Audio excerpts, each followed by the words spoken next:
السلام عليكم ورحمة الله وبركاته. ازيكم حبايبي؟ عاملين ايه؟ معكم ايمان طه من قناة اطبخها بسهولة. النهاردة هعمل معكم البانيه بطريقة سهلة جدا وفي خطوة واحدة، واقولك ازاي تخلي طبقة البانيه لازقة كده، لازقة في البانيه، الطبقة الخارجية لازقة ومقرمشة من بره وطري جدا من جوه واحلى من بتاع الشركات. ما تنسوش تصلوا على رسول الله عليه افضل الصلاة والسلام. معانا نص كيلو من البانيه حطيناه في محلول النقع، عبارة عن كوب من الماء، كوب كبير، كوباية كبيرة من المية، عليهم معلقة كبيرة من الطحينة، عليهم معلقتين من الدقيق، وسيبناهم فيها، ونص عصرة ليمونة. ده معانا نص كيلو من البانيه بعد ما غسلته كويس جدا من محلول النقع.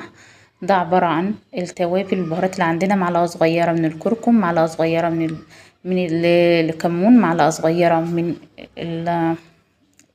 الفلفل الاسود، معلقة كبيرة من 7 بهارات، معلقة صغيرة من ال7 بهارات، معلقة صغيرة من الثوم برضو